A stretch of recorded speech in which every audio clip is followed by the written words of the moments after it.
Precioso, precioso Dios, amado, amado Señor, te adoramos, Rey de verdad, te exaltamos, Príncipe de paz, hermoso, hermoso Jesús, tus ojos llenos de amor, tu vida diste en la cruz, moriste pensando en mí.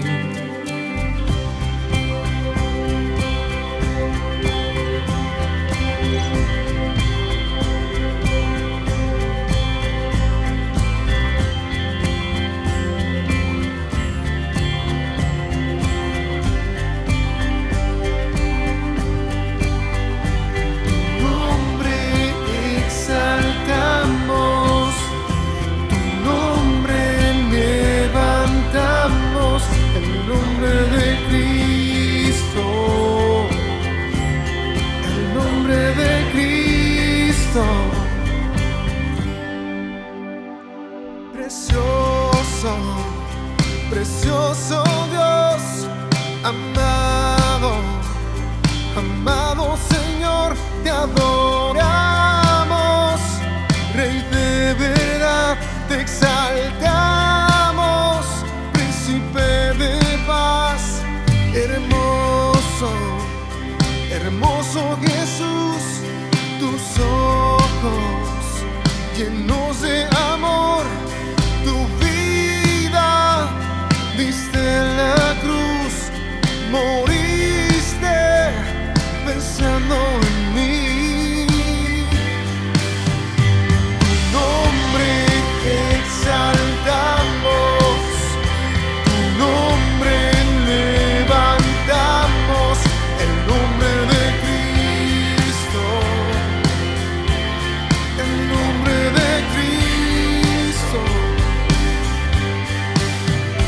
Tu nombre exaltamos, tu nombre levantamos, el nombre de Cristo, el nombre de Cristo.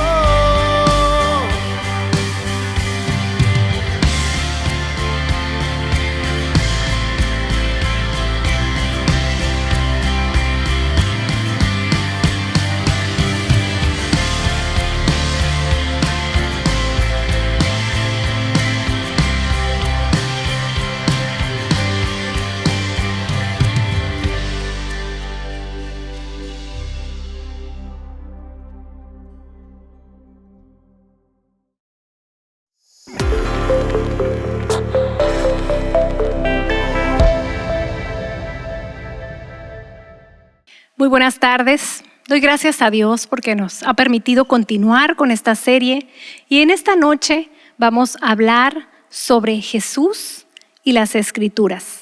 Parte 1 y la semana que entra continuaremos con esta misma lección. Bueno, la semana pasada estuvimos viendo el primer viaje de Jesús con sus padres a Jerusalén a la edad de 12 años. Vimos cómo Él se quedó en Jerusalén hablando con los doctores de la ley mientras sus padres regresaban sin saber que Jesús no iba con ellos, mientras ellos regresaban a Nazaret.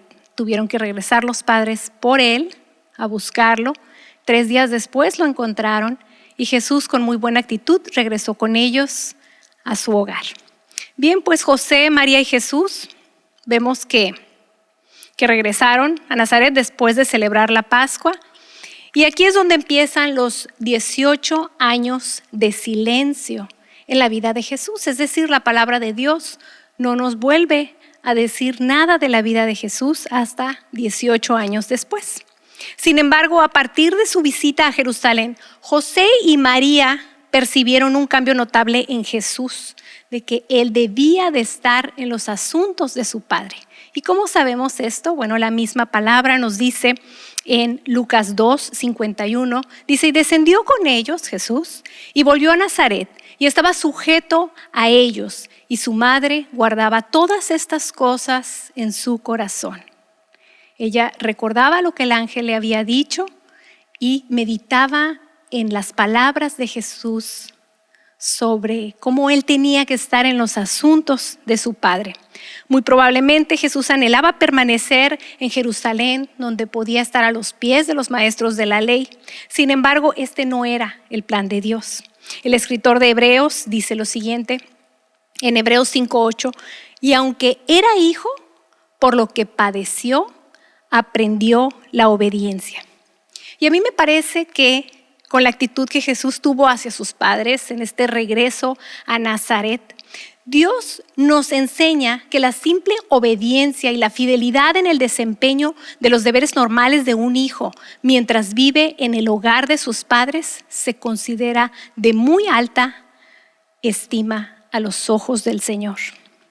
Y aquí hay una lección para aquellos hijos que se molestan fácilmente cuando les parece muy aburrida la rutina de estar en el hogar bajo la tutela de sus padres. Durante esos 18 años de silencio en la vida de Jesús, podemos imaginarnos que un día José enfermó y pues no curó de esa enfermedad, no sanó y terminó por morir. ¿Cómo deducimos que José murió mientras Jesús vivía en Nazaret a lo largo de esos 18 años? Bueno, por un lado, José no se vuelve a mencionar en la narrativa de los evangelios. María, sus hermanos y hermanas sí, pero José no. Aun cuando asisten a esa boda en Caná de Galilea, se dice que María fue invitada, aun Jesús y sus discípulos, sin embargo no se menciona a José. Y a lo largo de la narrativa de los evangelios, María es mencionada muchísimas veces, pero José no. Y finalmente, cuando Jesús estaba en la cruz, dice la palabra que vio a su madre y al discípulo a quien amaba de pie junto a ella y dijo a su madre, mujer, he ahí tu hijo. Después dijo al discípulo, he ahí tu madre. Y desde aquella hora el discípulo la recibió en su casa. Esto también nos muestra que María pues era viuda, ya no tenía un esposo y por eso fue a la casa del discípulo amado que era el discípulo Juan. Entonces, como hijo, seguramente Jesús lloró la partida de José, tal como lo haría más adelante cuando murió su amigo Lázaro. Y aunque sabemos que Jesús mismo era la resurrección y la vida, como años más tarde se lo recordaría a María y a Marta, las hermanas de Lázaro, en ese momento de su vida, su tiempo no había llegado aún. Era la voluntad de su Padre Celestial que Jesús compartiera todos los dolores de la raza humana, incluida la muerte, el gran enemigo del hombre. Algún día, en el tiempo establecido por Dios, se enfrentaría a este enemigo y destruiría su poder para siempre. Pero ese tiempo no había llegado. Y ahí es otra gran lección que el Señor nos muestra de saber esperar los tiempos de Dios. Tras la muerte de José, solo podemos suponer que la responsabilidad de cuidar a la familia recayó sobre Jesús. Recordemos que Jesús era el hijo mayor. Quizá contó con la ayuda de algunos de sus hermanos menores, pero muy probablemente él quedó como responsable del taller de carpintería de José. La Biblia nos dice que Jesús era conocido en la comunidad como el carpintero o el hijo del carpintero.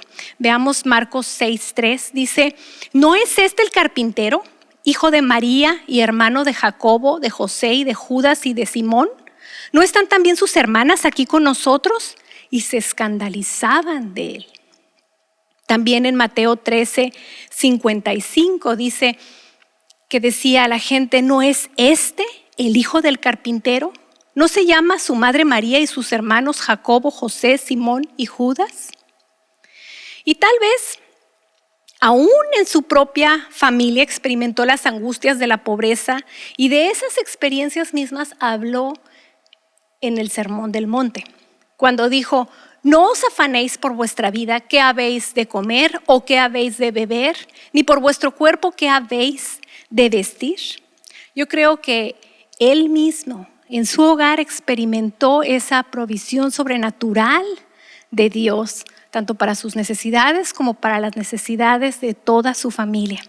Durante su vida en la tierra, Jesús, al igual que nosotros hoy también, tuvo que poner toda su confianza en el Padre Celestial, quien conocía sus necesidades, también como Él conoce nuestras necesidades. Y Jesús también aprendió por experiencia que si buscaba primeramente el reino de Dios y su justicia, todas las demás cosas serían añadidas.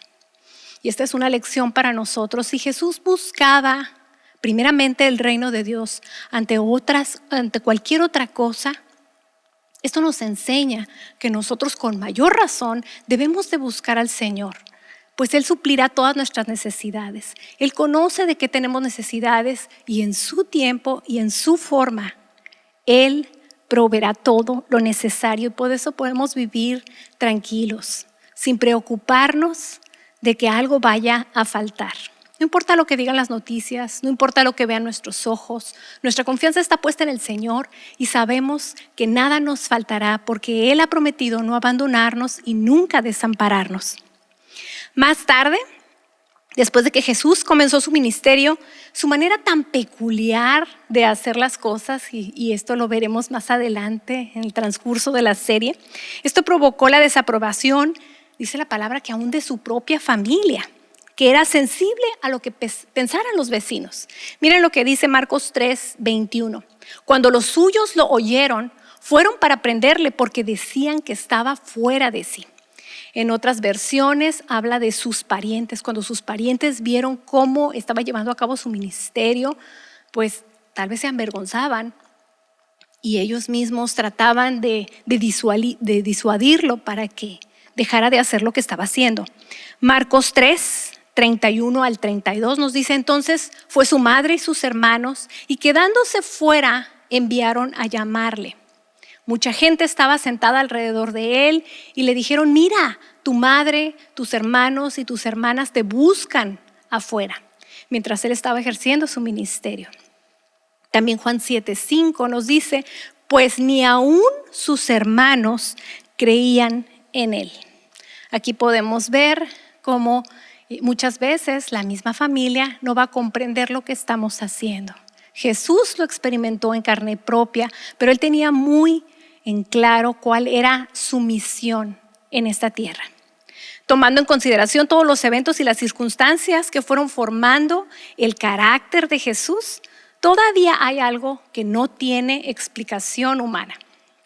Fíjense, había una dimensión original de su personalidad que no le fue dada por ninguna circunstancia en su entorno. El cuerpo de Jesús era completamente humano, pero su espíritu era mucho más que humano. En otras palabras, Jesús estaba consciente de que Dios era su Padre de una manera diferente a cualquier otra persona. Él era el unigénito Hijo del Padre, pero el significado pleno de esa verdad, el gran propósito de su misión, la manera exacta en que esa misión se cumpliría, todo tenía que llevarse a cabo en el tiempo perfecto de Dios. Por eso las Escrituras dicen: pero cuando vino la plenitud del tiempo, Dios envió a su Hijo. O sea, el Señor tuvo que esperar ese tiempo en que el Padre dijo: es la hora de llevar a cabo el ministerio. Y esto igual es una lección para nosotros. Debemos aprender a tener paciencia, a escuchar la voz de Dios, la voz del Espíritu Santo, porque muchas veces podemos estar haciendo cosas buenas, pero fuera de tiempo. Durante los años que Jesús vivió en Nazaret, siempre se mantuvo en continua comunión con su Padre Celestial. Se nos dice en Lucas 2:52 que Jesús crecía en sabiduría, en estatura y en gracia para con Dios y los hombres. Él iba creciendo conforme iba avanzando en los años. Más tarde, durante su ministerio, lo encontramos muchas veces retirándose a las montañas o al desierto, donde podía tener comunicación a solas con Dios. Y esto nos muestra que es indispensable para nuestras vidas, el que nosotros apartemos un tiempo para estar a solas con Dios. Un tiempo para poder meditar en nuestro caminar con Él. Un tiempo para callar, estar quietos y escuchar su voz y escuchar cuáles son sus instrucciones para nuestra vida. Durante esos 18 años de silencio podemos estar seguros de que hubo muchas temporadas en las que Jesús estuvo solo con Dios, quien lo fortalecía y lo guiaba a lo largo de su vida terrenal. Y esto es algo que a veces dejamos pasar. Cuando pasamos tiempo con Dios, Él nos da la fortaleza necesaria para afrontar cada día. Él nos da la sabiduría para poder tomar las decisiones que cada día requiere. Y Él nos da esa paz y esa tranquilidad, esa certeza de que nada nos faltará, porque Él siempre estará ahí como un Padre amoroso para suplir nuestras necesidades. No cabe duda de que Jesús desde su niñez conocía su divinidad. Él sabía que era el unigénito Hijo del Padre. Debió haberse dado cuenta desde sus primeros años de que su gran fuente de conocimiento del plan divino de Dios se encontraba en las Escrituras. Yo creo que por eso Él pasó tanto tiempo estudiando, meditando y escudriñando las Escrituras para conocer cuál era ese plan de Dios para su vida. Recordemos que también era 100% hombre. Seguramente estudió cuidadosamente las Escrituras, su constante referencia a lo que Moisés y los profetas habían escrito, su absoluta fe en su inspiración y que ni una jota o tilde debe pasar hasta que todo se haya cumplido. Prueba esto, prueba que Jesús pasaba tiempo escudriñando las Escrituras. Pero aquí tengo 2 preguntas que nos debemos de hacer. ¿Hasta qué punto pudieron las Escrituras del Antiguo Testamento inspirarlo sobre el carácter y la manera en que llevaría a cabo su ministerio futuro? ¿O podría esta inspiración permitirle a él, sobre cuyos hombros descansaba el destino del mundo, orientar su vida hacia su gran misión en la vida? Pues vamos a dar respuesta a estas 2 preguntas, pero antes deberíamos tomar en cuenta lo que Jesús había aprendido cuando llegó a la edad adulta, con respecto a la expectativa de la nación de Israel sobre esa llegada del Mesías tan esperado. Como ya lo vimos la semana pasada, la asistencia regular a las fiestas anuales en Jerusalén hizo que Jesús también se familiarizara con la naturaleza del culto religioso de los judíos. La gran cantidad de rituales y reglas habían endurecido el corazón de los más religiosos, quienes hacían muchos sacrificios externos sin permitir que estos afectaran el interior de su corazón. Y esto es algo que Jesús empezó a darse cuenta desde sus primeros años.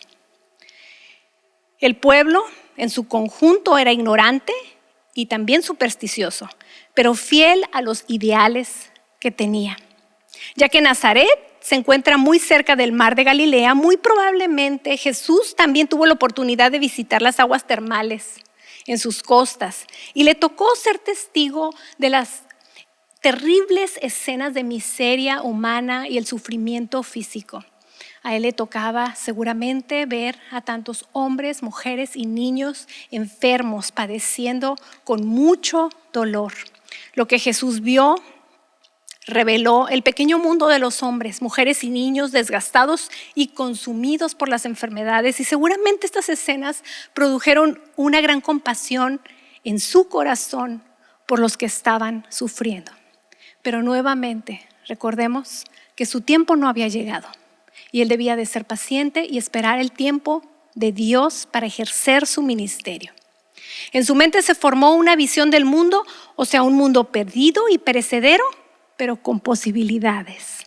¿Por qué? Porque su Mesías, su Salvador, había llegado. Durante esos 18 años de preparación, Jesús pudo sentir el peso de la miseria, el sufrimiento y el dolor inútil de los hombres. Y por eso tomemos en cuenta que un tiempo de preparación es precisamente eso. Es algo que no nos podemos brincar porque tiene un propósito, porque es parte de nuestra madurez, parte de nuestra formación. Jesús tomó un tiempo de 18 años de preparación. Y muchas veces nosotros nos desesperamos y no sabemos esperar ese tiempo, no sabemos aprovechar ese tiempo de preparación. Yo estoy muy consciente de que este tiempo de cuarentena, este tiempo de pandemia, es un tiempo de preparación. Dios nos está preparando y debemos aprovechar cada oportunidad que Él nos dé para sumergirnos en su palabra, para escuchar su voz, para ser más sensibles cada vez a su voz y para prepararnos para lo que venga. Percibió también Jesús el fracaso y la desesperación de la carrera de la vida, porque el ser humano por sí mismo es como un ratón que está dando vueltas en su jaula sin llegar a ningún lado. Fue testigo de su violencia, su codicia por las riquezas, el deseo de lujo y la búsqueda egoísta del placer. También pudo ver, por supuesto, el trabajo paciente y la pobreza de muchos hombres mientras iba creciendo. Vio el anhelo en el corazón humano por la inmortalidad, por un lado, pero también vio el cinismo y el materialismo que existían por otro lado. Fue testigo de los dolores cotidianos de una raza caída, el llanto de mujeres y niños pequeños, el dolor de los afligidos por haber perdido a un ser amado. Como vimos, él también perdió a su propio padre terrenal, José, y le tocó ver muchas pérdidas humanas como nosotros también lo estamos experimentando en estos días. Por lo tanto, nosotros tenemos un Dios que se compadece de nosotros porque Él también se identifica, Él también sufrió estas penas y estos dolores. H.P. Livingstone, en su libro The Master Life, dijo lo siguiente. Él resumió lo que Jesús vio y su interpretación de la necesidad de la raza humana cuyas cargas Él iba a compartir y a quienes había venido a rescatar, diciendo, ese mundo no necesitaba ningún potentado político o coloso militar que se pavoneara a través de una pequeña ola de sangre y triunfo y luego se desvaneciera en el abismo. Tampoco necesitaba un maestro del saber que expondría la filosofía del universo o la constitución de la materia o la solución de problemas económicos e industriales o los principios subyacentes del arte. Estas cosas no tocarían la vida esencial del hombre, dejarían intacto su paladar espiritual. Entonces, la pregunta es, ¿cuál fue la misión de Cristo? Lo que se necesitaba era alguien que pudiera hablar con autoridad y decirle a la humanidad cuál era la verdad, el propósito por el cual nacieron las personas, cómo podrían vivir de acuerdo con la ley de su ser y cómo podrían obtener la inmortalidad que tanto anhelaban. Entonces Jesús debía ser el evangelista de Dios, proclamando al mundo los principios de su reino y de su vida eterna. En Él estaba el deseo de todo ser humano. Solo Él podía y puede saciar el día de hoy el alma humana. Jesús también era aquel que había venido a redimir a los hombres de su pecado y traerles la libertad de su esclavitud. Pero Jesús también, como parte de su ministerio, revelaría a Dios a la humanidad.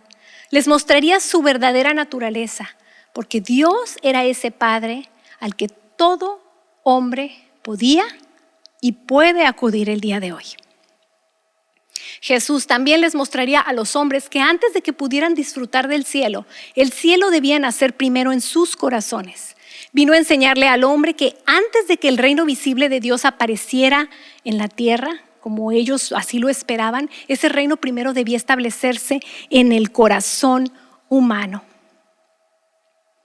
Jesús también vino a declarar que el alma vale más que el cuerpo, pues este pronto perece, como todos lo sabemos, y que los hombres no podían vivir solo de pan, sino de toda palabra que sale de la boca de Dios, que la pérdida del cuerpo significa poco, pero la pérdida del alma es algo catastrófico. Y esto es algo muy importante que debemos de tener en cuenta en estos tiempos donde ha habido tanta pérdida humana. No es que a Dios no le importe. Muchas veces hemos clamado por seres amados para que el Señor los sane. Y claro que el Señor querría sanarlos y podría hacerlo.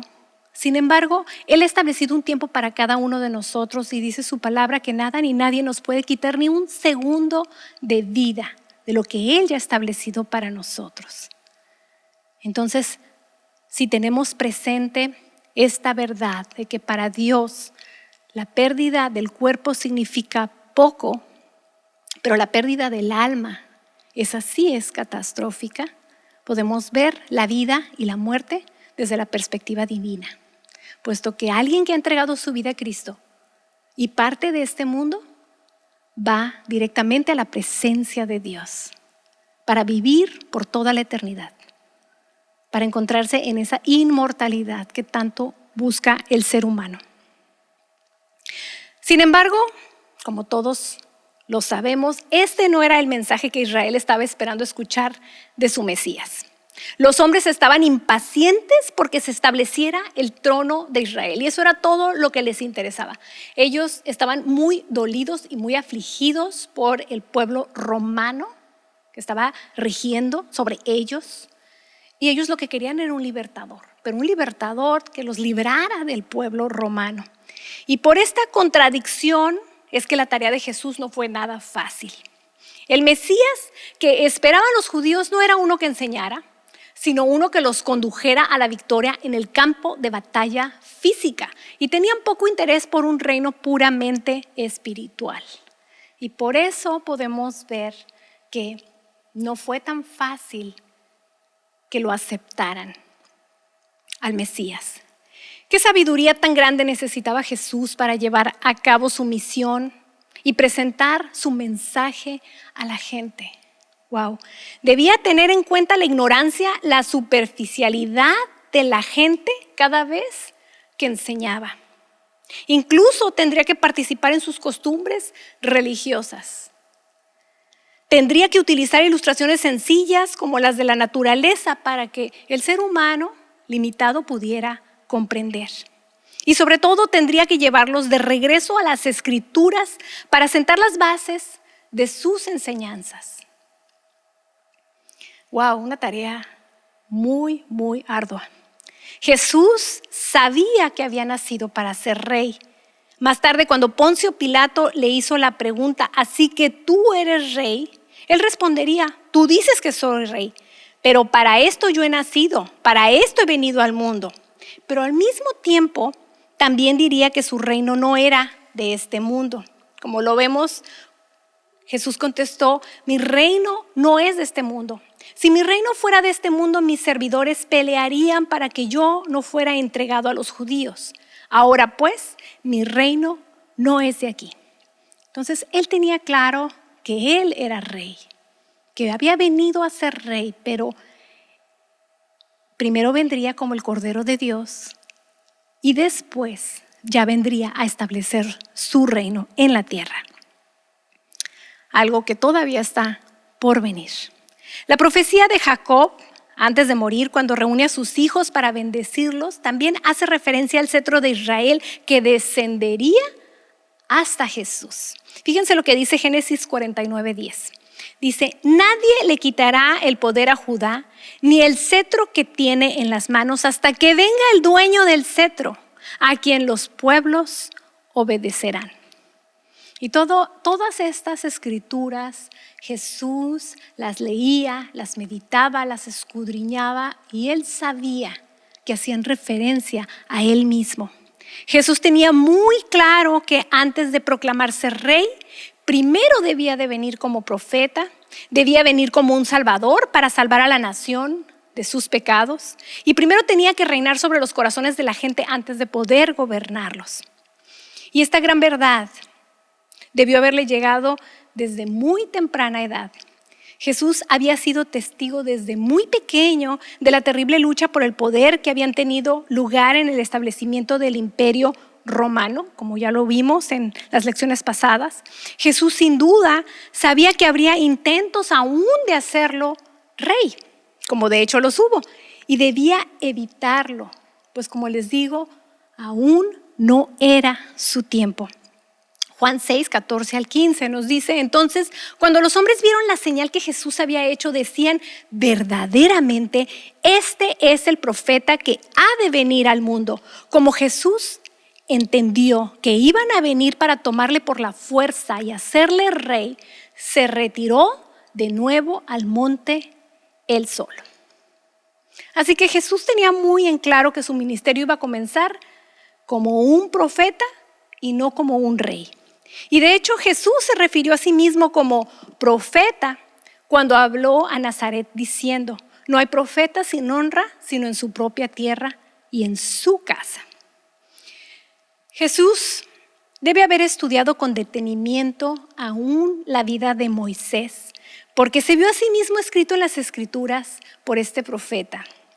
Fíjense lo que dice Deuteronomio 18, 15 al 19, dice: Jehová tu Dios te levantará un profeta como yo de en medio de ti, de entre tus hermanos. A él escucharéis, conforme a todo lo que pediste a Jehová tu Dios en Horeb el día de la asamblea, diciendo: no vuelva yo a oír la voz de Jehová mi Dios, ni vuelva yo a ver este gran fuego, no sea que yo muera.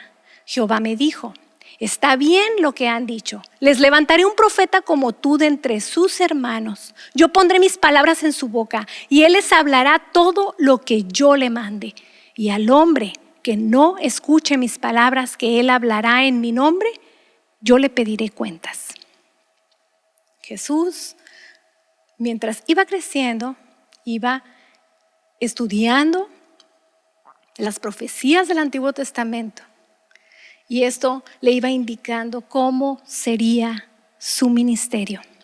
En el monte Sinaí, Dios había hablado directamente a los hijos de Israel, pero este acercamiento los había asustado, como lo hemos leído en los primeros libros en el Pentateuco.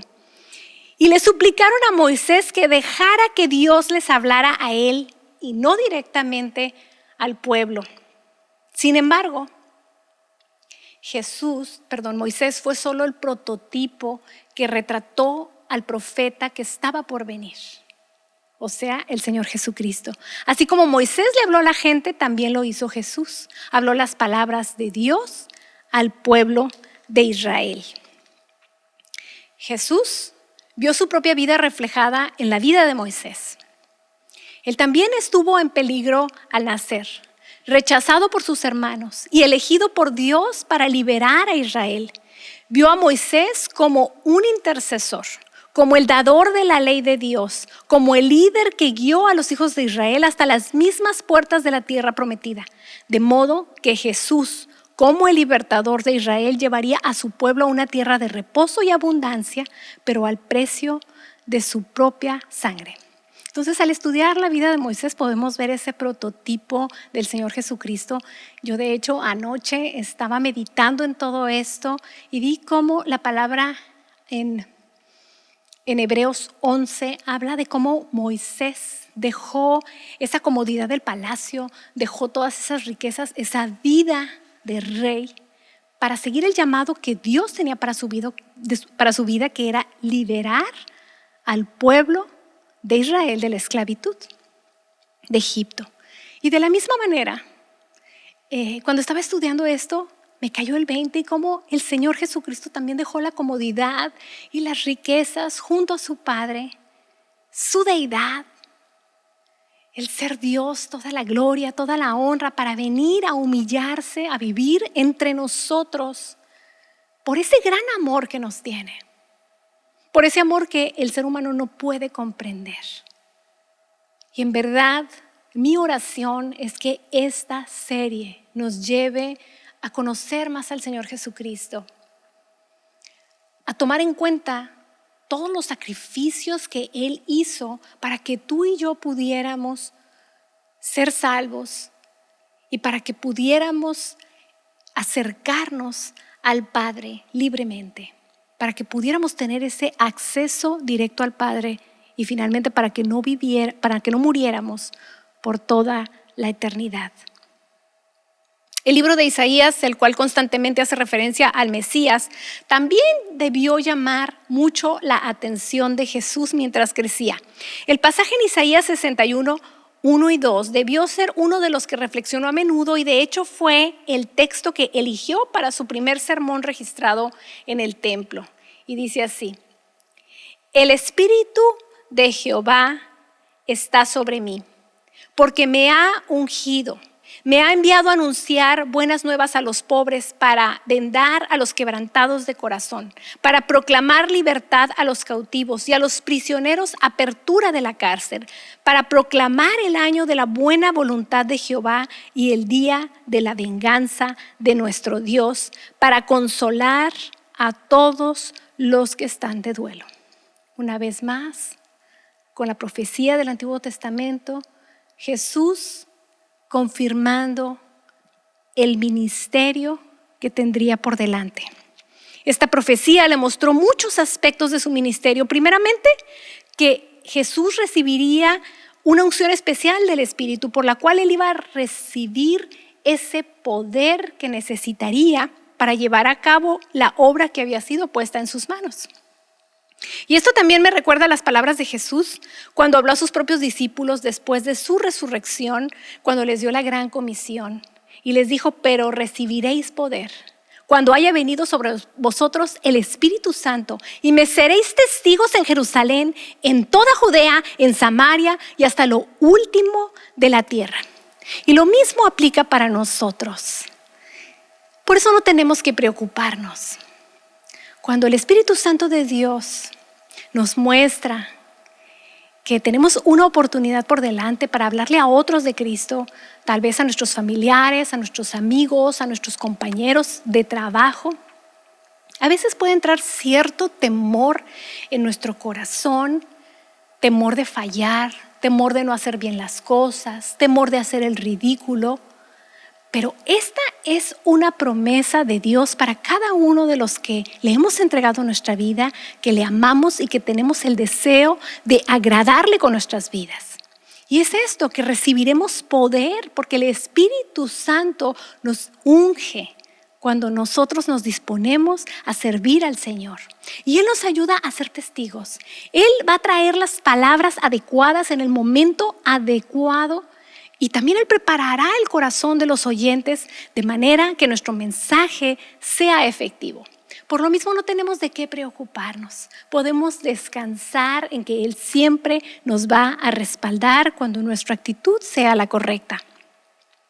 Lo mismo sucedió con Jesús. Jesús no hablaba como cualquier otro religioso. Él demostraba su autoridad con un ministerio de poder. Ese poder que venía del Espíritu Santo de Dios. Yo puedo imaginar el corazón dolido de Jesús mientras crecía al ver a los enfermos tendidos sobre los manantiales de agua caliente cerca de Tiberias, en las costas del mar de Galilea. Y como Mesías, devolvería la vista a los ciegos, sanaría a los quebrantados de corazón, daría libertad a los heridos y libertaría a los atados por el poder de Satanás. Pero todo eso hasta que el Padre le indicara que era tiempo de iniciar su ministerio. Así que durante esos 18 años de preparación, Jesús se dio cuenta de cuál era su entorno, cuáles eran las necesidades de los hombres, cuáles eran sus pensamientos. Sin embargo, Él vio en las Escrituras que también el Mesías sería rechazado. Así como los pobres y los oprimidos iban a recibir con gozo su ministerio, seguramente las profecías del Antiguo Testamento le aclararon que las autoridades religiosas lo rechazarían. Por ejemplo, en Isaías 53, Jesús vio su destino predicho de forma clara e inconfundible. Muchos de los salmos también revelaron los sufrimientos y el destino peculiar de el Mesías. Y todo esto, como les digo, era una preparación para Él mismo. Mirando hacia atrás en el tiempo, podemos ver cuán perfectamente se cumplieron todas estas profecías en el sufrimiento, la muerte y la resurrección de Jesucristo. Para nosotros hoy estas profecías nos proclaman salvación y redención. Pero al joven Jesús, que había alcanzado la edad adulta en Nazaret, le explicaron los muchos dolores que tendría que soportar en el cumplimiento de su misión asignada por el Padre.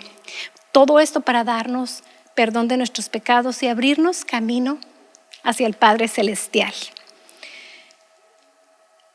Yo no sé si todo esto que hemos estado hablando ha removido algo en tu interior y has comprendido más claramente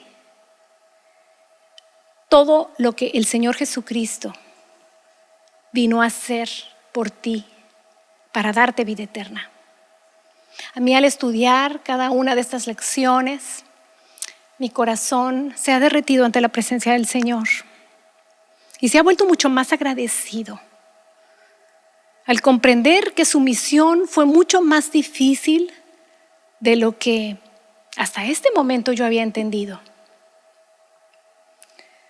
Pude comprender que fue una misión extremadamente difícil, que Él tuvo que mantenerse firme en sus convicciones, que Él tuvo que buscar a su Padre Celestial todos los días, de muy temprano en madrugada, y aún a lo largo del día muchas veces se apartaba para pasar tiempo con su Padre, para poder llevar a cabo un ministerio perfecto, para que cada profecía se cumpliera al pie de la letra, 100%, al 100%.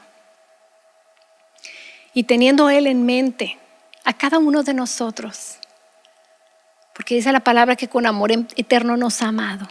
Y por eso es que Él ha prolongado su misericordia. Por eso es que Él dejó sus riquezas en el cielo y vino aquí a morir por ti y por mí. Lo único que tenemos que hacer nosotros es aceptar ese gran regalo de salvación. Entregarle nuestra vida por completo, rendirnos por completo a Él y decirle: Señor, aquí estoy. Úsame como te plazca para bendecir a otros. Úsame como tú así lo desees, para que yo pueda formar parte de ese plan de redención que tú tienes para la humanidad. En mi tiempo, en mi esfera de influencia, úsame para que mi vida cuente para tu gloria. Si tú nunca le has entregado tu vida a Cristo, yo te animo a que este sea el día en que lo hagas. Lo único que tienes que hacer es reconocer que eres pecador, consciente o inconscientemente. Has pecado. Y es pedirle perdón al Señor. Y el Señor está anhelando otorgarte ese perdón de tus pecados.